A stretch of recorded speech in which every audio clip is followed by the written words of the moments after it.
Hey guys, आज हम पढ़ने वाले हैं मैटर इन अवर सराउंडिंग्स का लेक्चर नंबर 2। तो सबसे पहले हम बात करते हैं, can matter change it's state. क्या कोई मैटर अपनी स्टेट चेंज कर सकता है, यानी क्या वो सॉलिड से लिक्विड या लिक्विड से गैस में स्टेट चेंज कर सकता है। तो एग्जाम्पल हम लेते हैं वाटर का। Water can exist in 3 states of matter. तो वाटर जो होता है वो सॉलिड, लिक्विड और गैस तीनों में मिलता है। तो आगे हम इन्हीं को डिस्कस करने वाले हैं। What happens inside the matter during this change of state.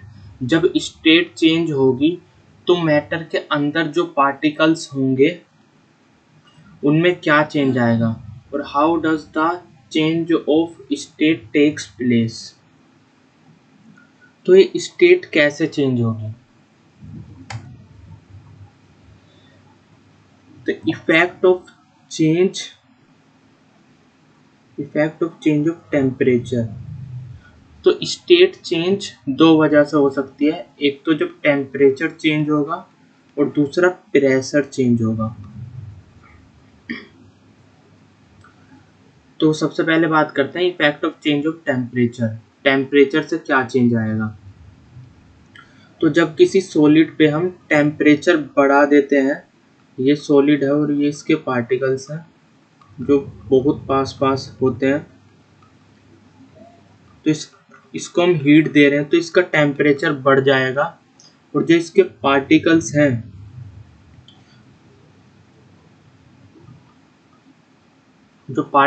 हैं उनकी काइनेटिक एनर्जी बढ़ जाएगी और पार्टिकल्स वाइब्रेट करना शुरू कर देंगे। और जब हम इसे हीट दे रहे हैं तो जो एनर्जी इस पे सप्लाई हो रही है वो फोर्स ऑफ अट्रैक्शन को कमजोर कर देंगी, और जो पार्टिकल्स हैं वो अपनी फिक्स्ड पोजीशन को छोड़ के फ्रीली मूव करने लग जाएंगी इधर उधर। फिर एक ऐसी स्टेज आएगी जहां पर सॉलिड मेल्ट हो जाएगा और वो कन्वर्ट होने लग जाएगा लिक्विड फॉर्म में।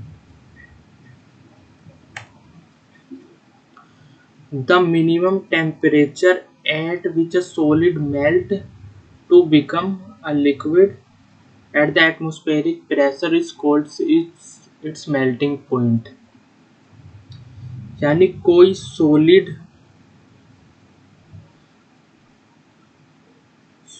जब लिक्विड फॉर्म में चेंज हो रहा है तो उसका जो मिनिमम टेम्परेचर होगा उसी को मेल्टिंग पॉइंट कहते हैं। The melting point of ice is 273.15 Kelvin। The process of melting, change of a solid state into liquid state, is also known as fusion। तो सॉलिड से जब लिक्विड फॉर्म में state change होती है तो उसे फ्यूजन कहते हैं।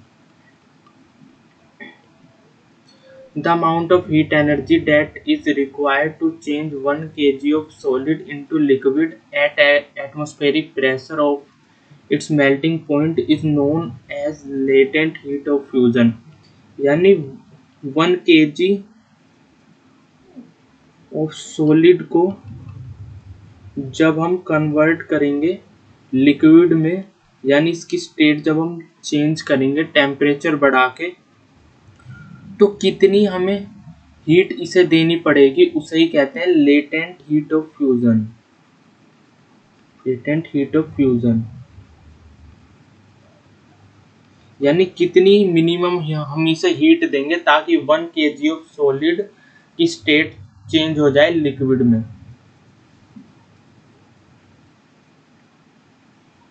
Particles in water at 0 degree Celsius have more energy as compared to particles in ice at same temperature।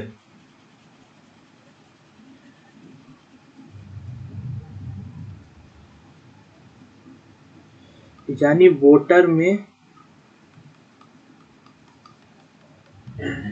0 degree Celsius पे एनर्जी ज़्यादा होती है एज कंपेयर टू जब आइस 0 डिग्री सेल्सियस पे होगी। ऐसा क्यों?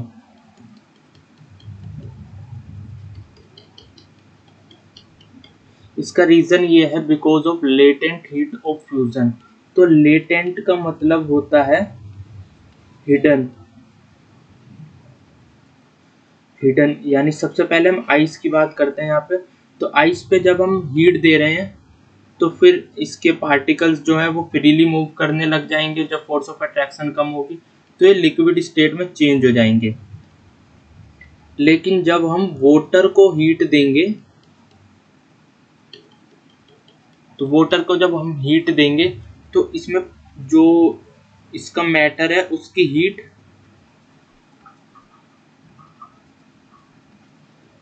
प्लस जो इस कंटेनर में हमने वाटर रखा है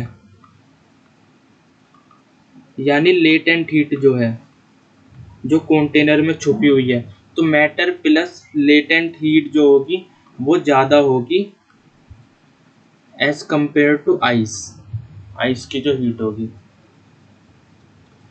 when we supply heat energy to water, particles start moving faster at a certain temperature.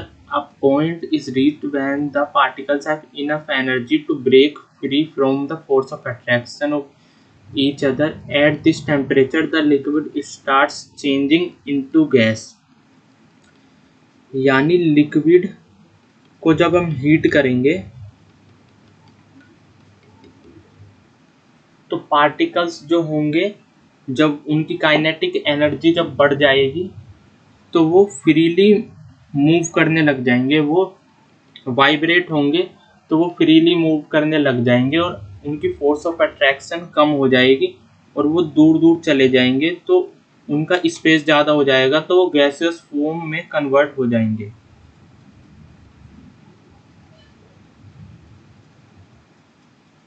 The temperature at which a liquid start boiling at atmospheric pressure is known as boiling point. जब कोई liquid को हम boil करते हैं तो वो point यानी वो टेम्परेचर जब एक लिक्विड बॉईल हो जाए एट एटमॉस्फेरिक प्रेशर, मतलब कोई एक्सटर्नल प्रेशर हम नहीं लगाएंगे, एटमॉस्फेयर में जितना प्रेशर है केवल वो ही प्रेशर लेंगे। वाटर वेपर एट 373 केल्विन या 100 degree Celsius have more energy than water at same temperature. This is because particles in steam have absorbed extra energy in the form of latent heat of vaporization. तो यहाँ पर जो अभी हमने solid से liquid के बारे में पढ़ा था, इसमें दे रखा है लिक्विड से वेपर के फॉर्म में, तो इसमें भी लेटेंट हीट के बारे में बात करी गई है। The change of state directly from solid to gas without changing into liquid state is called sublimation. यानी सॉलिड से जब डायरेक्ट गैसियस फॉर्म में कन्वर्ट करेंगे तो हम उसे कहेंगे सब्लिमेशन।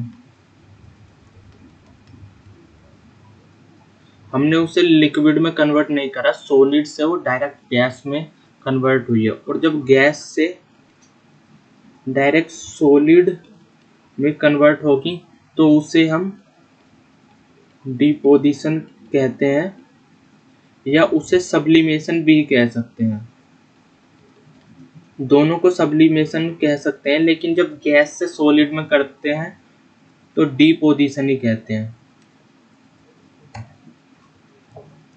तो सॉलिड से जब लिक्विड में कन्वर्ट करते हैं तो फ्यूजन, लिक्विड से गैस में करते हैं तो वेपराइजेशन, गैस से सॉलिड में करते हैं तो सब्लिमेशन या फिर डिपोजिशन।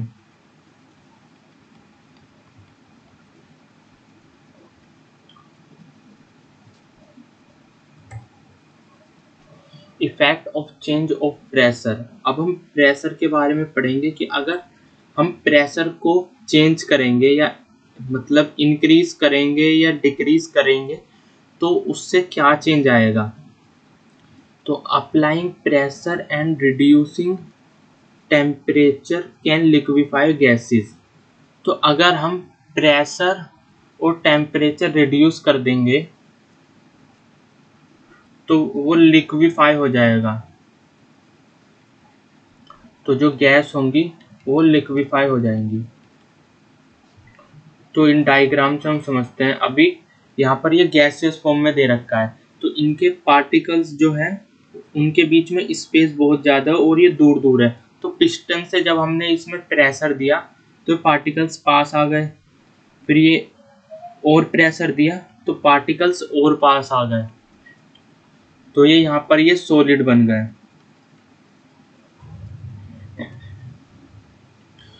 और एग्जांपल लेते हैं सॉलिड कार्बन डाइऑक्साइड का, सॉलिड CO2। तो it is stored under high pressure.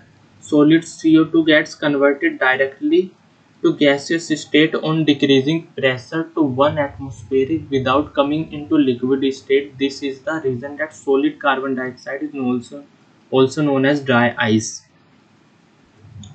तो सॉलिड कार्बन डाइऑक्साइड जो होती है